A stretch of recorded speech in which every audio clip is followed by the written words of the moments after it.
So what about muscularity? Now, within the bikini division, this is semi-defined. I mean, like there is technically a ceiling that we refer to, but I would say this is specific to bis and tris, quads, even hamstring, not really ever on glutes. And the reason like we have bis and tris, I would say like also delts too. I mean, like I'm telling you, like I have a 42-inch like clavicle circumference. It's not clavicle circumference, shoulder circumference, but like my clavicles are very broad. They measure 42 inches. And it's like, if we're trying to create an hourglass and my glutes are 36, that is no longer an hourglass. That's an upside down triangle. And realistically, it's like, okay, if I were to keep developing my delts and my rear delts and my back even more, I would begin to start to look very top heavy, which is ultimately what we want to avoid for the bikini division. We want that balance. Now, when we start talking about upper body dominance, this is something I think a lot of people, they mistake when they first get into the sport. They're like, oh no, bikini is balanced. There's not like these priority muscle groups, so we need to train everything. We need to train chest, we need to train quads, we need to train biceps and triceps. And listen, I get training bis and tris, like it's fun, but that will take away from the overall like taper of your delts, like how your delt actually cuts into your shoulder. And if you have more bis and tris and you continue to build out your delts, you're going to start to look very upper body dominant. And I would say that ceiling is much lower than the individual who, let's say, is building out their glutes exclusively, less on their legs, who eventually, could be told like, oh, you're lower body dominant. That's a lot easier to downsize than your upper body, in my opinion. I'll say I never train biceps or triceps. I just don't.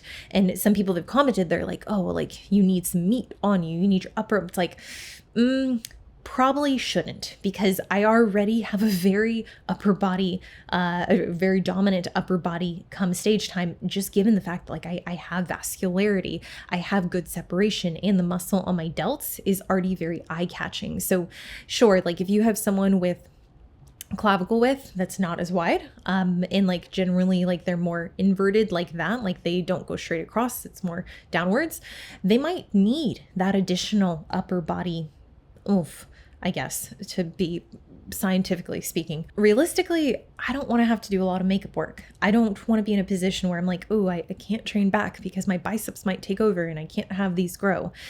That's where you have to be pretty strategic with how you put muscle on your physique. Now, in the pursuit of really full glutes for either bikini or wellness, you are going to probably build some legs. And I very much have built some legs this past year. Luckily for me, I had a lot of room to build up my legs so that they're still in pretty good proportion with my glutes. But what I'll say is that quads are something that like can be a little finicky. So if you're developing like the lower part of your quad or even the upper part of your quad, this can heavily distort your shape in bikini and can actually make it harder for you to find that balance, more of like that ice cream cone shape that people refer to. We don't need it very angular. We don't need like this low hanging quad that comes out and like forms an angle, which is the definition of angular. And realistically, the more upper quad that you have, you're probably going to find that it can become very distracting, especially if you don't store a lot of body fat in your legs to begin with.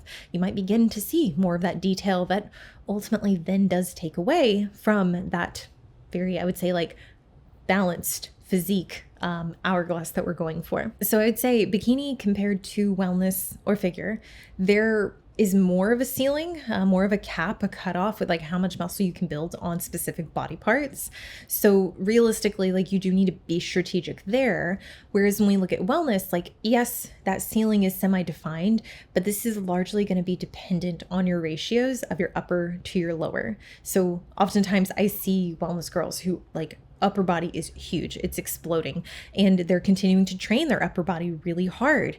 And maybe they have leeway. Maybe they can really get away with adding a little bit more size up top because ultimately it's going to create the look that they're going for, that they've been told they need to attain.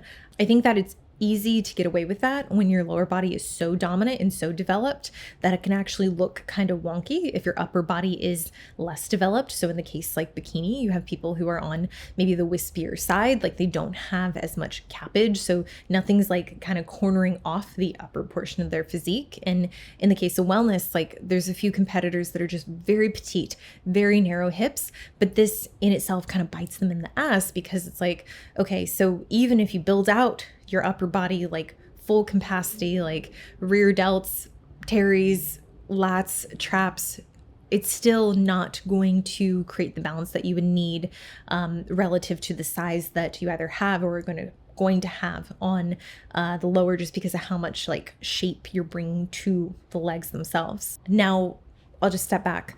Bikini and wellness, it's very rare that someone is told that their glutes are too big. The only person that I've ever heard like them be told to bring down their glutes was Laura Lee. And I mean, like her glutes were ridiculous. Like they were so dense. And I forget what year this was, if it was 21 or 22. But she's done a good job like shaping them and making them fit her physique. And like, to be clear, I don't know what like her feedback was or the approach or the reasoning there, but that was someone I know like at a specific point, they were like, yeah, like you have the ability to come in denser. But some of the feedback from the judges was very much like they're a little too dominant currently.